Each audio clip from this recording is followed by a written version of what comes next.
you wanted the best, you've got the best podcast. The hottest podcast in the world.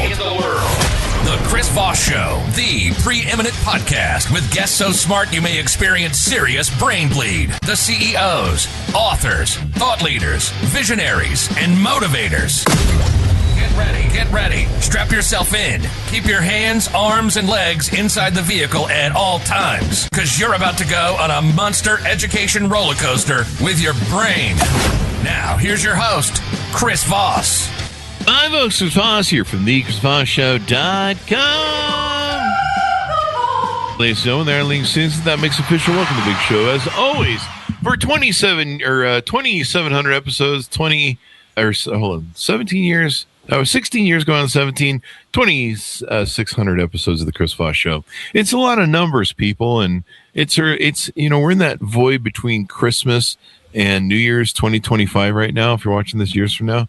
And no one knows who they are, where they are, or what they're doing in the void. You just wake up every day and you just wipe all the Cheetos dust that you had from sitting naked in your beanbag watching TV all day, and bowl games. You try and figure out if you're in the right house and that sort of thing, and then you just do that every day until the 2nd of January, and then you have to go to work. Yeah, and you do have to clean the cheese dust off when you go to work. HR says I can't do that anymore. Anyway, guys, we have an amazing young lady in the show, but in the meantime, we need to have you refer the show to your famous friends and relatives, or we'll knock on your door and offer you Cheetos. Go to Goodreads.com, Chris Voss, LinkedIn.com, Chris Voss. Opinions expressed by guests on the podcast are solely their own and do not necessarily reflect the opinions of the host or the Chris Voss Show. Some guests of the show may be advertising on the podcast, but it is not an endorsement or review of any kind. Chris Voss, one of the TikTok and all those crazy places on the internet. We had an amazing young lady on the show today. We're going to be talking about her hot new book, and it's funny as hell title. I really like this title. I guess I'm going to find out about this, about some of the how to utilize the book for self-help. The book is entitled "Some Asses Just Need Wiping: Lesson on Holding It All Together as My Mother's Lifelong Caregiver." Out November 16th, 2025 by Shelly Grimm. Shelly, welcome to the show. How are you? I'm great. How about yourself? I am excellent, and we'll get into this. Give us your .coms. Where do people need to find you on the interwebs? The best place to find me is the perpetualcaregiver.com. That would be, and then Perpetual Caregiver, kind of like you were saying, chrisvoss.com, Chris Voss. Mine's kind of Perpetual Caregiver, everything . Just kind of hunt around Perpetual Caregiver everything. You'll find me YouTube, Instagram, Facebook, you name it. But the Perpetual Caregiver, if you start there .com, you'll find pretty much everything you're looking for. So give us an overview of what this book is about. It gives the backstory as to why the perpetualcaregiver.com actually has begun. And I've been putting this, I'll call it my heart hub. I've been putting it together for quite some time, but it is because it's a part of me. It's not something that I started because it was a great idea or I needed to monetize something or along those lines. It's something that I do regardless of whether I get paid for it or not. So why not? But the book, Some Asses Just Need Wiping, is I'm a good old Texas girl from the panhandle of Texas here in Amarillo. And that wouldn't be something that'd be just a crazy old saying that would happen up here and just, any old place. So as my book team and I were going through what to name the book, that just kind of came up. And that's kind of how that name got, I said, well, just as I was going through what we were going to talk about, I said, well, I don't know what to tell you. Because they were like, well, what are we going to name it? And I said, I don't know. I don't know what to tell you. All I know is some asses just need wiping. And there it was. So. Now, are we talking about asses of people that you love, that your caretaker situation for? Metaphorically. I know some asses on Twitter. Well, let's talk about that. So we've got metaphoric asses, right? We've got literal asses. We've got jackasses. We've got asses. So I've had the pleasure, honor, not so much pleasure, you name it, of having all of those to wipe in one way or another. And it started, unfortunately for me, my journey and the adventure of wiping asses, whether I wanted to or not, started at 5. Oh, wow. And it started because my mother had the unfortunate displeasure of being the first woman in the United States diagnosed with what is now known as Crohn's disease. Oh, at the time, she was diagnosed with what was known as ileitis. Oh, wow. So she was a single mom.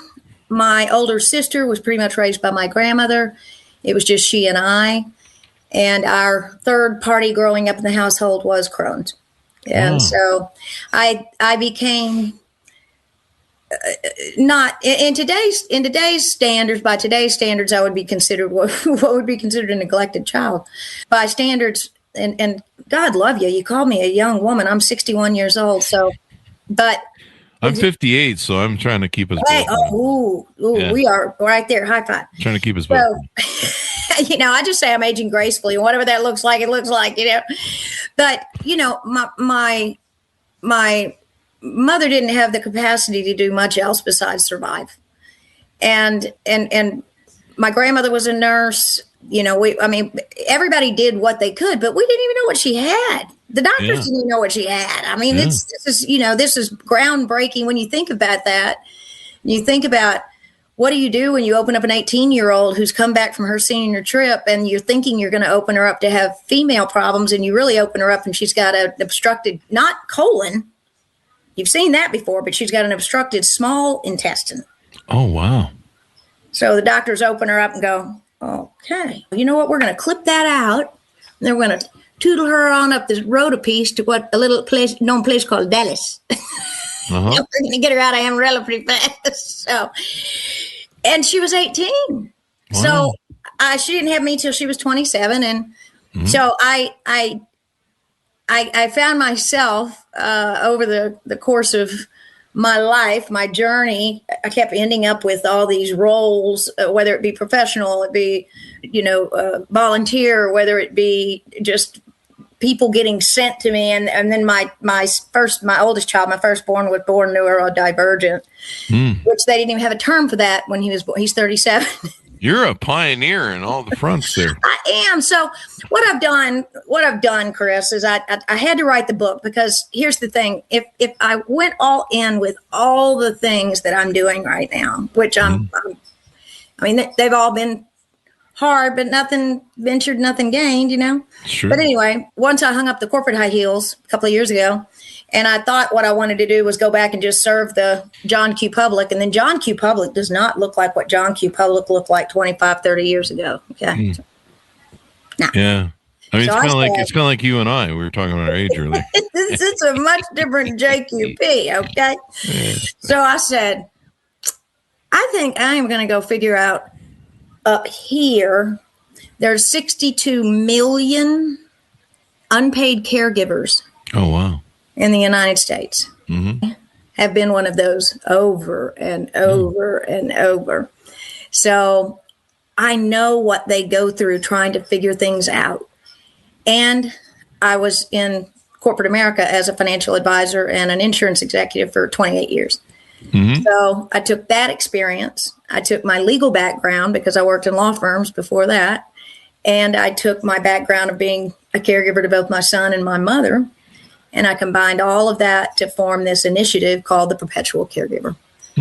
And it is really growing into a nationwide movement to benefit people who just need a little. It can be anything from, I host everything from events, a retreat. I have a retreat that's going to be hosted in Bailey, Colorado, May 1st through the 4th. I'll be doing a family love letter retreat where I actually host these events and help people go through their financial organization. It's a workshop that takes about 6 hours. But in the meantime, they'll go hiking and they'll go, get massages in one of the cabins and this, that, and the other. And then we'll do some fellowshipping and that type of thing. But my point is that we make it relaxing, but also in there we get some financial planning done. some very good financial planning done to help them get organized so that if they did pass away unexpectedly or they became incapacitated, their family could get all the documents together and have all of these things organized. But they've taken themselves out of life to work on life. Yeah. To get themselves organized. And it's really hard on caregivers. My mom's a caregiver to my sister who has MS, and she's in the thing. And it's really hard on them. It's really... it's exhausting. It's exhausting. And, as when we care for other people, sometimes we don't take as much good a care of ourselves and all that stuff. So let me ask you this. What was that like for you at 5 years old? Do you talk about that in the book? What it was like to, you have to really grow up fast. I mean, taking care of somebody at 5. You can't even take care of yourself, really. No, what you really do, and that's kind of, I've had a lot of people, I've been on a ton of podcasts, but really in fact, once I wrote the book, the editors came back and they said, hey, the title, Some Asses Just Need a Wipe, but I didn't read anywhere in there where you wiped an ass. I don't know what to do here. And I said... Sounds like they were really trying to fix a problem. Yeah, I was like, well, did you see pages 1 through 255 where I had all the other conflicts that were going on? But anyway... There was ass wiping going on? There was a lot of ass wiping, but it was all metaphorical. But no, what it really was, and I was able to write it in an entire chapter, that I was raising myself. I was taking care of everything I had to take care of. I was making my own dinner. Let me put it this way. Every night, if my mother was well enough to do it, we went to my grandmother's to eat dinner, as long as my grandmother was in a position to make it. But otherwise, I was on my own pretty much for mealtime. I mean, it was all the laundry, washing the dishes. I mean, she was not ever strong. She was not ever healthy.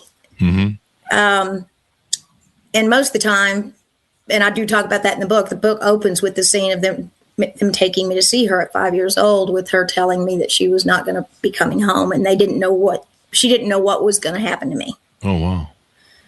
My dad was already raising his son from his first marriage, and he had behavioral issues, and he was 9 years older than I was, and my grandmother was already raising my sister. So she didn't know what was going to happen to me, but I'd be fine. She was sure I'd see everybody. Well, that's how 5 years old opens up. So when you go from that to you're the permanent caregiver, of course. So I really just kind of was stuck in survival mode. Yeah. For the rest of that period of time. And it really just set me up to be a permanent caregiver. I'm really good at it. I hope somebody helped you, because, 5 years old, you can't go to the store, you can't drive a car. It kind of makes it hard to really... If you get a chance, now the Audible book won't be out until, I've got my friends coming back in town tomorrow. So, but no, that's the whole point. The whole point is there wasn't any help. You don't... This is 55 years ago. Yeah. I mean, what did you say? You're 59, 58? 58. 58. Think of yourself at 3 years old. If somebody walked in and your mother was not feeling well, they didn't know what she had. They thought she just had an upset tummy a lot. And they didn't know that it was Crohn's disease yet. Yeah. Wow. What? And it took them 14 years to even find a medication she could take. Oh, really? Wow. No medicine. Wow. Didn't even have a name for it. Yeah. That is wild. And all they thought was that she was lazy. Really? They accused her of being lazy? Oh, yeah. Hey, right. That's what I'm trying to tell. And please realize, this is what young lady at 18 years old? You're 18. Yeah. You're 18. You'll have to go on my website and look at my mom. She was a very attractive woman. So you got an 18-year-old who's in the prime of her life, and you're going to sit down with a man and start explaining to him how a problem that you have is where you can't leave the bathroom most of the time? Wow. This is how you're going to approach dating? Yeah. Yeah, that's Now, she managed to get married and have my sister, and then she managed to get married and have me. Yeah. I think that's probably pretty amazing. And that's what I came to understand in the book and writing the book. Yeah. Is she didn't have time for anything other than bravery and courage. Raising me and my sister, we didn't get what we deserved, but we got all she had. That's true. Well, you don't even always get what you deserve. You get what you don't. Actually, Rolling Stones song. We get a whole lot better than we ever deserve. That's true. To be quite honest with you. You don't always get what you want, but you get what you need. Yeah. So that's why I'm doing what I'm doing, is that, and I have a bevy of individuals that I've worked with over the years in the financial services industry that are joining in, and that's why I'm calling it a collective. It's not a company. I didn't start a company. I started a collective, and they'll be preferred providers who will be helping me with this collective, and they'll be helping at the level, though, where you'll need someone who's licensed or something of that nature to help. For instance, today, one of the things that I did for a client, their daughter thought that she didn't have what she needed. She went to the hospital. She thought she was going to get to her mom in time to pay for her insurance that needs to go into effect on the 31st, or, be paid for. Yada, yada, yada. There's 14 things moving around. Mom's in Portland. Mom lives next door to me. Daughter's in somewhere in Missouri. She lives in Nashville. There's just 14 places going on. In about 20 minutes, I took care of the entire problem and got everybody happy and what taken care of. Now, the reason is because I knew about 4 of the different moving parts, some tax information, some personal information that they had going on. They're my client, the situation with the daughter. There was just all these moving parts going on. So mom's freaking out, these things are going on. That's the financial organizational piece that I help the client with. The caregiver. Mm-hmm. So I help the caregiver. She called to say, I don't know what to do.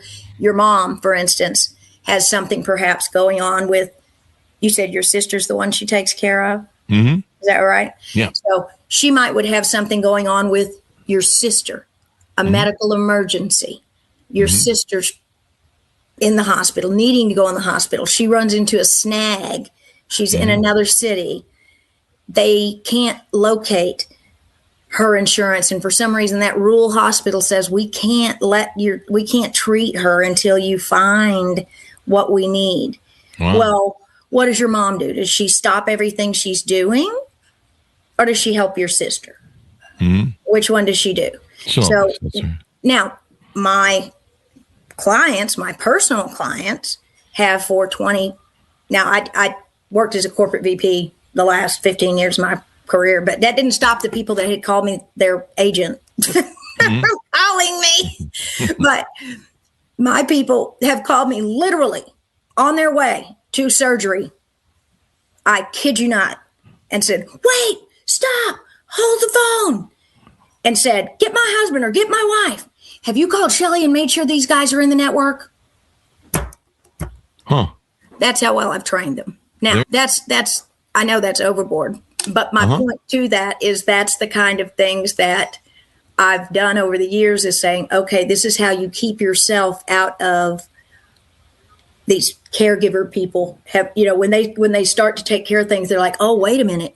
Don't forget, we have to check on that. Don't forget, we have to do that. So I have a YouTube channel. I have this, I have that. It's all these things that they can get educated about. But I also, if you're my personal client and you're paying me my fee, I'm available to you. Yeah. To actually make that phone call. And I have other advisors within my network that are the same type of advisors. And we offer a concierge level of service that says, hold on, would that actually be? Or should we actually be doing that? And that's the thing that I think has gotten so, we're starting to feel it now. We're starting to hear more about it now. I'm starting to read so much about it now that the lost service or the lost piece to the service is the critical thinking, but also the piece that goes with the heart. What is, do you answer that phone at whatever time that person's calling and go ahead and take the call and say, let me check. Let me see if they are in your network. Let me look at that. And I just always have answered the phone, always have gotten to my client and said, yeah, let me check. Only one time did I get really upset with somebody. It was because it was 6 o'clock in the morning and he had 2 weeks to ask me that question. And I fussed at him.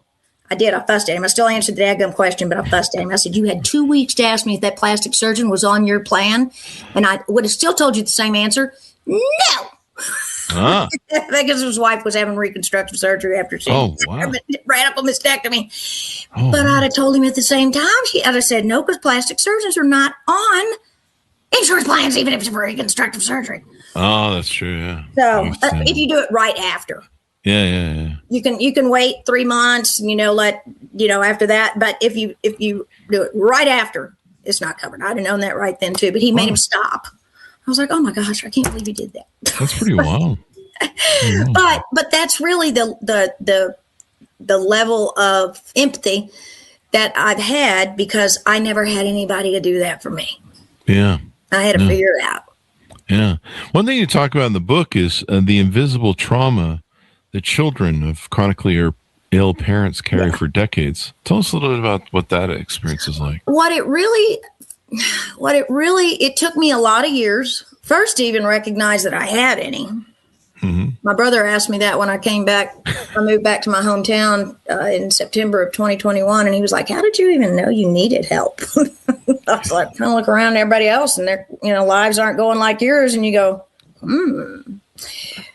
But in 94, I guess, really 94, my mother ended up back in she had moved to New Orleans where I was living. She kind of followed me around. You'll see more about that in book 2, but into book 1, it infers that. And she ended up in the hospital for initially 3 months, and about the first month and a half was in a coma. And I truly believed that I had failed at my job, that my sole purpose in life was to keep her alive. But that was, how I had never done I'd never had any more important role. And yet here she was. So I realized that was something's wrong with that thinking. And that's when I started getting counseling. So it took me the first realization was when my first husband and I split up. And his therapist was the one that went, you know what? Nothing's wrong with you as to why you picked him, except for the fact that you have extremely low expectations for anybody to give you any attention. You've never required any. Wow. You're going to always have to work on that. So, and I was, at that point I was a single parent, and I said, I know my mom sucked as a single parent, so I better get counseling for that. So he just kind of sent me around the corner, and I started counseling on that level. And then when she got really, really sick and I realized that I was feeling responsible, I'm like, wait, hold the phone. I'm not God. I know there is one and I'm not him. So I sought counseling then. And that's when I realized that I had just been almost like groomed by everyone around me. It was just, oh, Shelly's such a good girl. Look how wonderful of a caretaker you are. Oh, you look at your mom. You do such a good job. And she does a good job, and we don't have to do it. We don't have to do it. I like that. Wow. That's some icy stuff right there. Wow. Yeah. I was legally emancipated at 13. And when that part comes up in the book, I've had so many people on podcasts go, oh, well, tell me about how you got emancipated at 13. And I'm like, oh, you think it was me saying, I want a divorce? No, it was because I needed to sign paperwork. Yeah. Wow. I don't have time to do it, so you take more responsibility. Wow. Oh, okay. not sexy or anything like that. Yeah, I mean, God, you're just so young, and you're just trying to figure your own life out, and No, I wasn't even figuring my life out. I got up every day wondering. The analogy that I use a lot that really explains how children at that age who have that much responsibility, and I don't care whether it's a mother who's chronically ill or parents who are drug addicts or alcoholics or live in an abusive home or being abused as, whether it be emotionally, mentally, sexually, whatever. It's as if you're walking down the street in New York City, Houston, Dallas, doesn't matter, high rises all around you. And all of a sudden, out of nowhere, a big, huge bag of trash falls out of the sky. And it drops right in front of you. And a person like me or the other people that I was describing, the other trauma victims, meaning, of abuse or neglect or others, we just walk around it. We don't even try to figure out where it came from. Mm-hmm. We just, because you know what? We know there's another bag of trash coming. Better keep walking. So we just keep walking. Yeah. The person that, if we're walking with somebody else who's not used to trash falling out of the sky, they stop dead in their tracks and are going, whoa, where did that trash come from? Yeah. And we're going, just keep walking because there's more coming. There's more coming. Yeah. Well, that sounds like my analogy. People used to come up to me and they'd be like, "Hey, man, what motivates you, Chris? What is the fire that burns inside you that keeps you wanting to build companies and be successful and be an entrepreneur?" And they're like, what is the secret magic? What is the driver that you wake up fired up in the morning, jump out of bed, and go? Build whatever. Go build this thing. Build this thing. And I go, you really don't want to know. You really don't want to know what keeps me moving and gets me out of bed every morning. And they go, no, you got to tell us the secret, man. We want to know the secret. I'm like, you're not going to like the secret. I'm warning you. You're not going to like it. Don't but it works. Me. It works for me. And you're not going to like the secret. And I'm warning you. Don't want to know the secret. No, we want to know. This sounds great. And I'm like, well, begging you. And this is a lot like your trash bag thing. So I said, the thing that keeps me working, bills. But yeah. They go, because even though I pay all the bills this month, there's more another bills trash bag of bills coming next month. Hey, when I went into the insurance business, my boss came to me and was like, you need a new car. And I looked at him and I went, dude, I'm a single parent with 2 little kids. I don't need shit. I get up every single morning and I've got a disabled. At the point my son had already been diagnosed. Oh, wow. I'm like, no. Wow. I get up every single morning and off to work. Sometimes that's the battle, man. Just showing up, right? It is. Yeah. And saying every single day, which is what's so wonderful about my oldest son, is it took him a long time, but that's how that works sometimes with kids who takes them a long time sometimes to figure it out, especially when they're on the spectrum. But once they do figure it out, he cracks me up now. He's like, no, it's okay. You don't have to do anything for me. I'm just happy to be breathing. Yeah. I'm like, no, it's okay, kid. I'm glad you're breathing. I remember one time I hired this salesman, and he was like, and he'd worked for us before in the telemarketing department, but now he's going to go be a mortgage salesman. And I think he convinced me he could do it, but he left the company and then he come back, and he's always a really nice guy, very professional. And so I said, well, I think he learned to be a salesman someplace else. And he came back to us because he knew we provided leads, because he used to do leads. Yeah. And so our system would make you a lot of money. It was, because we give loan officers leads where normally they have to go scrape them. Oh, yeah. Buy them themselves. But the way it was, we pay you a draw, but you'd be making 10 to 20 grand a month with us. Yeah. Within about 2 to 3 months. You have to build the pipeline up, and then mortgages take about 30 days to close. Yep. So we found that it was a real problem for people that, we hire these guys at $2,500 and they're making like 10 grand, 20 grand in 2 or 3 weeks or 2 or 3 months. And it kind of whips him in the head. It's that old thermostat issue like Tony Robbins talks about. If you go above too high, you make too much money. You go, I got to calm that down. And I remember he came to me one day and he goes, hey, Chris, man, I'm fucked up in the head. I can't sell.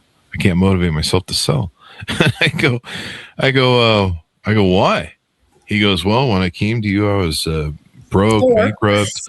I was living on my friend's couch, my alimony and child support. He had like 6 kids. Oh my! He was like, I was far behind on my child support. I was just barely living. He goes, now I got my own place. My belly's full. Got my own new computer. Got all the child supports caught up and paid ahead, and got me a new car, and got all my life perfectly together. And I just can't motivate myself to work. And I'm like, it's great you got caught up on all your bills and all the money you owed, but there's a trash bag coming tomorrow. That's it. There is a trash bag coming, man. And that's the whole thing is one of the things that I, think about it from what I did for a living for 28 years. I had to figure out, so think about this. What better way did I have for trying to explain to people, you never think it's going to happen to you? My mother was 18. Yeah. She got a disease they didn't even have a name for yet. That is wild. On the way home from her senior trip. That is wild. So as we go out, give people, tell them how they can reach out to you, find out more, handshake with you, find out if it's a good fit, get your coaching and utilize your services. Sure. As I said, the best way to really get to know what it is that we do is through my website, which is theperpetualcaregiver.com. Mm-hmm. And on the website, you'll be able to find out about the coaching that I do is generally just starts out with, I call it the Caregiver Comeback Kit. And it is where you get a copy of the book and you get an hour consultation with me to kind of decide if is it financial consultation that you need, or is it, budgeting, debt management? Is it to come to a retreat? Do you need respite? Where are you with your life? And then we take it from there and peel it off into one of the various services that we have. So on my website, it talks about those various services. And then my book, Some Asses Just Need Wiping. You can find that on Amazon.com, or you can find that I have my own, the caregiverscorner.com is my website for my own bookstore. So you can go there at the caregiverscorner.com.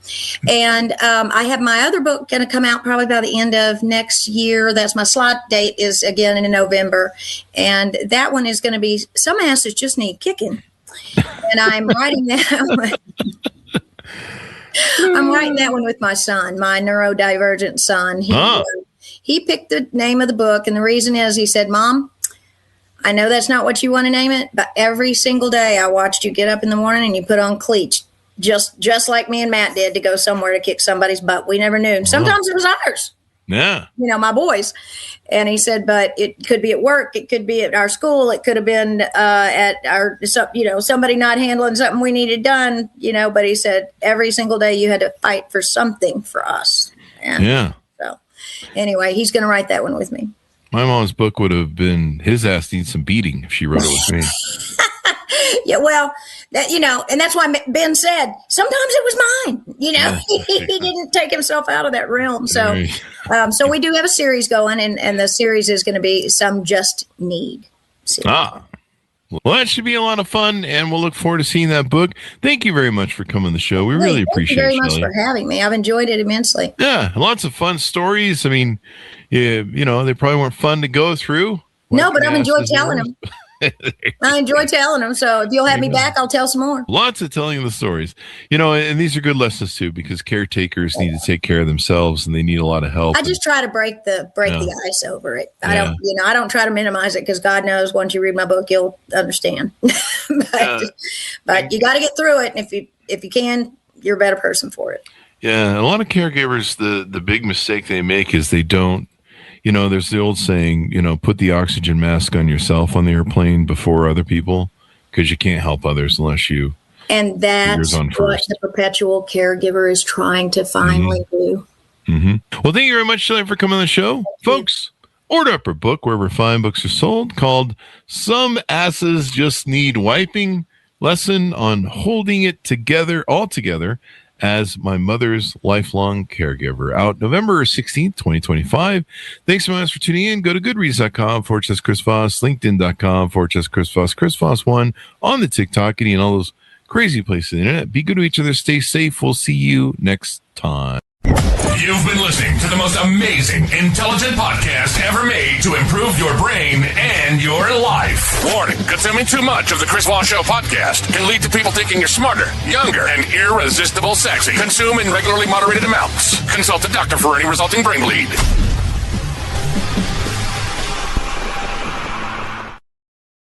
All right, there we go.